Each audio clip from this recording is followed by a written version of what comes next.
When Prince Harry agreed to sit down for a BBC HardTalk interview, the production team expected tension, but no one foresaw an eruption. The studio, normally calm, clinical, controlled, was about to witness a confrontation that would ripple across headlines for weeks. Sharp questions, sharper ego, and zero patience. And by the end of the interview, Stephen Sackur would do something unprecedented in his decades-long career. Ask a royal guest to leave. This is where it all began. The Hard Talk studio that day wasn't the usual black box set. Because of scheduling and security limitations, the interview had been moved to a private, high-ceilinged salon. Quiet, warmly lit, and deceptively peaceful. 2 wooden chairs, placed directly across from each other. A tall window draped in soft beige curtains. A patterned rug, muted and traditional, grounding the room. 2 paintings hung behind each man, their colors warm but somber. Stephen Sackur sat on the left, precise posture, suit sharp, glasses glinting in the light. His hands rested over a folder of meticulously prepared questions. The kind that didn't bend, the kind that didn't soften for anyone, not even royalty. Across from him sat Prince Harry. He wore a fitted gray suit and white shirt, no tie, top button undone, projecting a mixture of casual indifference and performed restraint. His jaw set forward, shoulders stiff, eyes showing that familiar irritation he no longer tried to hide. Before cameras rolled, there was no small talk, no greeting, no easing in, just silence and a subtle tension vibrating in the air. Stephen finally broke it. "Are you ready, Harry?" Harry's eyes flicked up, unimpressed. "I'm His Royal Highness, actually." Stephen didn't blink. "Not in this interview, you aren't." A muscle twitched in Harry's cheek. The director signaled, cameras rolled, and Stephen began, calm, surgical, unflinching. "Prince Harry," he said, with the polite firmness only Stephen Sackur possessed. "Thank you for being here." Harry crossed his legs, leaning back with a sigh. "Let's just get on with it." Stephen's eyebrows rose a millimeter, but he continued smoothly. "You've described the royal institution as toxic. You've said it harmed your mental health, restricted your freedom, and failed to protect you. Yet, critics say you continue to leverage your royal identity whenever it benefits you. What do you say to them?" Harry let out a short, scoffing laugh. "I say critics are irrelevant. They can't begin to understand my experience." "It's not about understanding your experience," Stephen countered. "It's about consistency. On one hand, you condemn the monarchy. On the other, you profit from the fame it gave you." Harry's lips tightened. "Is this the angle we're taking? Already?" Stephen didn't flinch. "This is hard talk. I don't do angles. I do questions." Harry leaned forward sharply. "Yes, and I'm noticing they're the wrong ones." There was a rustling behind the cameras, producers shifting, exchanging wary glances. Stephen remained composed. "All right then," he said calmly. "Let's try a simpler question. What do you want people to understand about you that they consistently get wrong?" Harry exhaled loudly, eyes rolling upward as though the question itself was beneath him. "That I'm not responsible for their fantasies. People want a perfect prince. I'm not that. I left that life. I owe no one an explanation for making my own choices." Stephen nodded slowly. "But you do seek public sympathy, do you not? You publish memoirs, appear in documentaries, give interviews like this one." Harry's voice sharpened instantly. "No, I tell my story. That's not the same thing." Stephen tilted his head slightly. "Isn't it?" Harry's jaw hardened again. "This is exactly why people hesitate to speak out," Harry snapped. "Every time someone tries to reclaim their narrative, journalists try to twist it." "Harry," Stephen said evenly, "you've released more public statements about your personal grievances than any royal in modern history. It's fair to ask why." Harry sat up straighter, eyes narrowing. "And I'm telling you, you're asking the wrong questions." A long pause cut through the room. Stephen folded his hands, unreadable expression on his face. "All right," he said finally. "Then let's talk about your move to the United States. Many people have noted that you left the royal family to seek privacy, yet you signed deals with major streaming platforms." Harry cut in sharply. "Oh, here we go again. The privacy myth. I've explained this 1,000 times." "And yet," Stephen replied, calm as still water, Your actions continue to contradict your statements." Harry scoffed loudly, shaking his head. "Do you even listen, or do you just wait for your turn to speak?" A ripple went through the crew, sound operator glancing nervously at the producer, who whispered something under her breath. Stephen didn't break.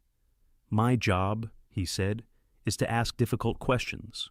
Your job is to answer them. If you're prepared to do that, we can continue. If you aren't—" Harry cut him off. "Oh, I'm prepared. I'm just tired of re-educating journalists who refuse to evolve." Stephen's eyes flickered, just once.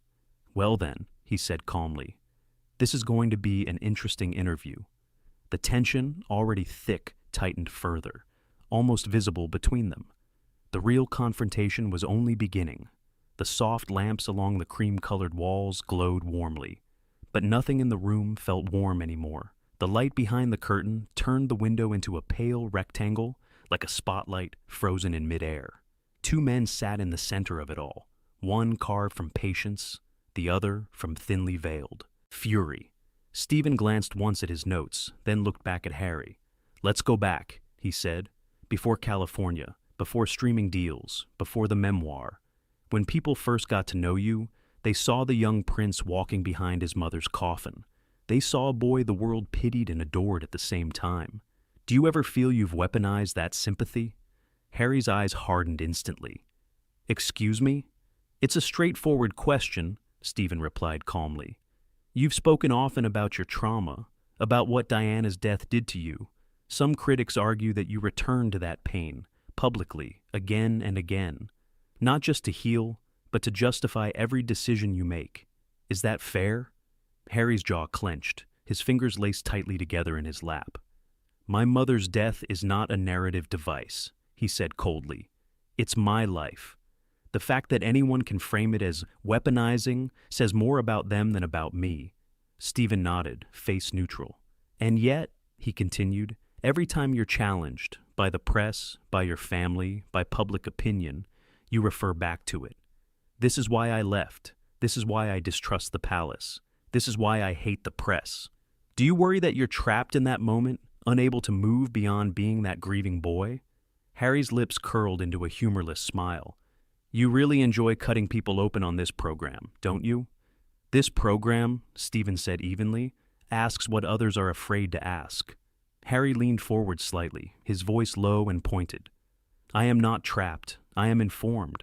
My childhood taught me exactly what institutions and media can do when left unchecked. If I bring up the past, it's because people insist on repeating it." Stephen held his gaze for a long moment. "Or," he said quietly, "because it keeps you at the center of it." The air shifted. Someone behind the camera shifted their weight. A floorboard creaked loudly in the silence that followed. Harry's nostrils flared. "You're implying I enjoy being the victim," he said. "I'm asking," Stephen corrected. "There's a difference," Harry scoffed. "People love that word, victim. It's a lazy way to dismiss someone's pain. Label them, then you don't have to listen." Stephen tilted his head. "And do you ever listen, Harry, to people who feel let down by you? To veterans who felt blindsided by some of the things you wrote about your time in Afghanistan? To staff members who say you and your wife made their lives miserable?" A flicker of real anger flashed across Harry's face. "That's rich," he said. "You sit there, cushioned by the BBC, invoking anonymous staff members as if gossip is evidence." "These aren't just gossip columns," Stephen replied quietly. "These are formal complaints, testimonies, people who worked closely with you. They worked for the institution," Harry snapped. "Not for me, and we both know where their loyalties lie." Stephen let the words hang, then moved on with surgical precision. "Let's talk about your military service," he said. "You've spoken proudly about being on the front line, about your comrades, about the normality you found there. In your memoir, you described enemy combatants in a way that many felt was dehumanizing. Do you regret that?" Harry's expression shifted into something between annoyance and boredom. "No," he said bluntly.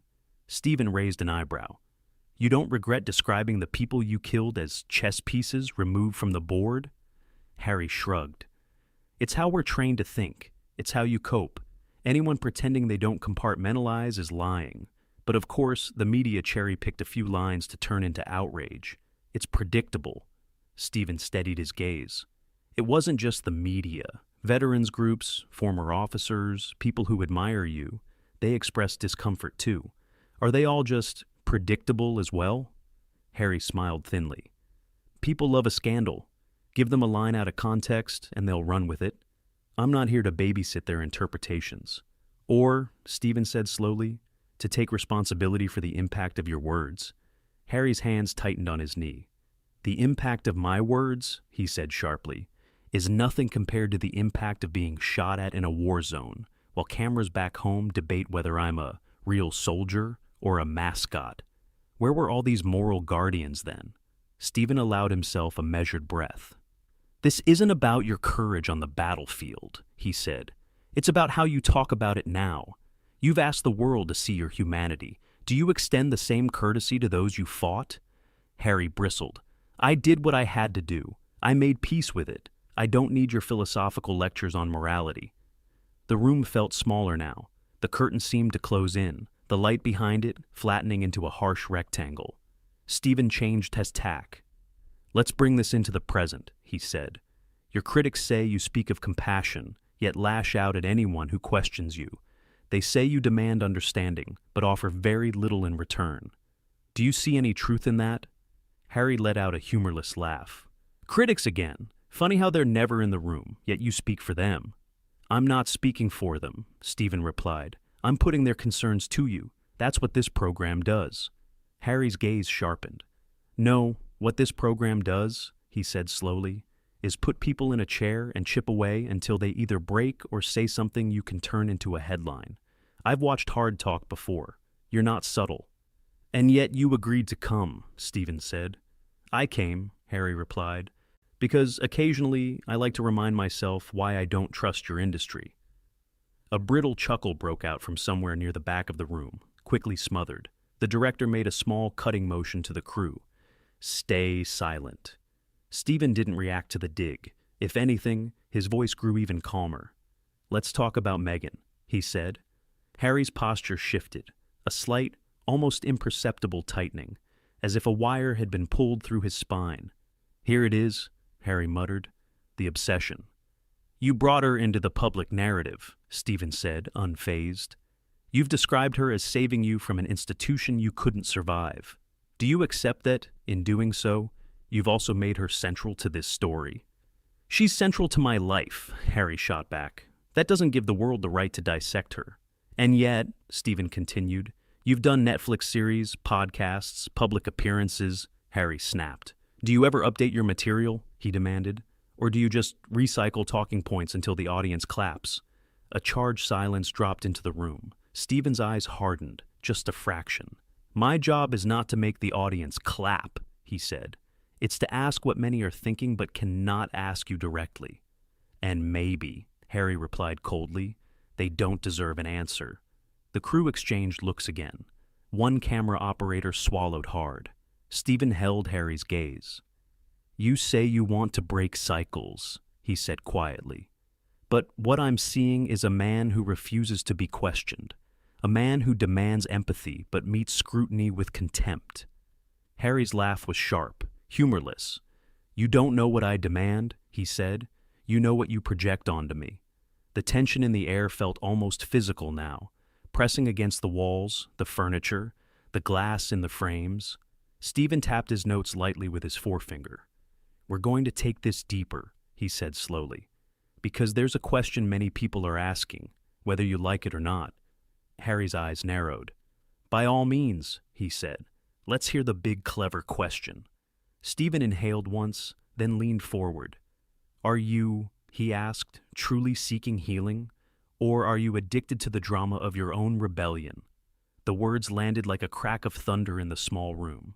Harry's expression froze. The crew knew instantly that they had reached a line. Whether it would be crossed or shattered was about to become painfully clear. For a second, neither man spoke.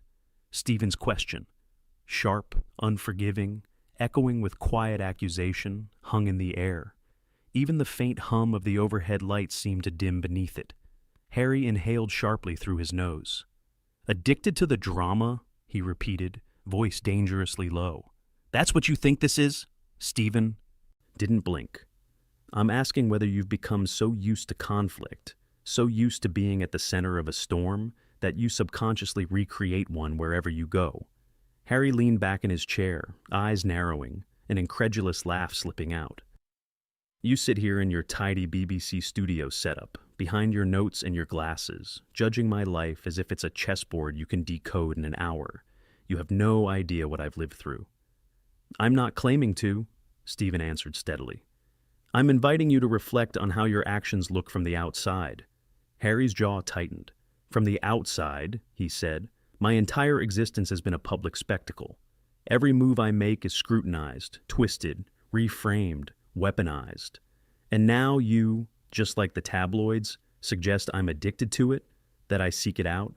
I'm saying, Stephen replied, you may not realize how your choices create a cycle you claim to be trying to escape. Harry's eyes flashed. What cycle am I escaping? The monarchy? The press? The public? His voice rose. You all still talk about me, still chase me, still dig into my life. Leaving Britain didn't change that. Coming here didn't change that. Sitting in this room clearly hasn't changed that. He gestured lightly around the set, just enough movement to underline the bitterness. You want me to be quiet. You want me to disappear. And then you blame me when I don't. Stephen's expression remained maddeningly composed. I want clarity, he said. Not disappearance, not silence. Just clear, honest accountability from someone who demands it of others. Harry's glare sharpened. And what exactly am I supposed to be accountable for? For speaking my truth? For protecting my family? For pointing out hypocrisy? For acting, Stephen said calmly, as though every conflict in your life is someone else's fault. Harry blinked, stunned for a moment. Then a tight, humorless smile spread across his face. Ah, he said quietly. There it is. The royal family's favorite line, the press's favorite line. Harry never takes responsibility. Funny how everyone loves that refrain, except the people who actually know what happened behind closed doors. Stephen didn't move. Then explain it, he said, here, now. Without blaming institutions, the press, or your upbringing. What responsibility do you take for the estrangement, for the fallout, for the chaos surrounding your life? Another painful silence. Harry exhaled through his teeth, anger coiling in his shoulders. You want a neat little confession, he said. A soundbite, something tidy you can package for your viewers. But life isn't tidy. Trauma isn't tidy. Healing isn't tidy. And I don't owe you, or anyone else, a guilt performance just to make you feel better about my decisions. Stephen sat poised, unbothered. I'm not asking you to perform guilt, he replied. I'm asking you to acknowledge complexity. Harry scoffed. Complexity? This conversation is about as complex as a headline. Stephen recrossed his legs, his tone tightening by a single degree. Let's shift the angle, he said. Your critics say you make strong accusations, racism, conspiracies, cruelty, manipulation. But when confronted with questions, you retreat into vague language. My truth, my experience, my pain. Do you understand why people find that difficult to examine? Harry's eyes sharpened again. My truth is my truth. That phrase, Stephen said lightly, is often used when someone cannot produce evidence. Harry stiffened. You think my life needs evidence? That my feelings need evidence? I think, Stephen replied, that when you make claims affecting institutions, reputations, and real people, clarity matters. Precision matters. Otherwise, the public is left with hearsay. Harry massaged the bridge of his nose, visibly spiraling into frustration. This is unbelievable, he muttered. You sit here, essentially calling me unreliable, implying I fabricate pain. I'm saying, Stephen reiterated, that your story is compelling but incomplete. Harry snapped his gaze up. And yours is predictable but patronizing. The crew flinched again. Stephen didn't. Instead, he delivered the next line with the steady force of a scalpel-breaking skin. Harry, is it possible that you've replaced one institution, the monarchy, with another? Not the media, not America, but your own ego? Harry's head jerked as if physically struck. What did you just say? Stephen didn't repeat it. He let the question linger, cold and electric. Harry slowly leaned forward, hands clasped, voice low and trembling with controlled rage. "You know nothing about my ego, nothing about my intentions. You're a journalist who thinks pressure equals truth, but all it does is expose how little empathy you have." "Empathy," Stephen replied, "is not the same as indulgence." Harry's nostrils flared. "You think I want indulgence? The only thing I've wanted, my entire life, is space, privacy, peace. But every time I claim any of it, people like you call it drama." Stephen finally allowed the smallest hint of firmness to edge into his tone. "Privacy," he said, "is rarely compatible with publicity campaigns, memoir tours, talk show rounds, and televised interviews." Harry froze. "And there it is again," he said. "The accusation that I can't speak, that I should shut up and be grateful I was born into a cage." "I'm saying," Stephen replied, "that speaking has consequences, and sometimes you appear unwilling to accept that." Harry stared at him, chest rising and falling faster now.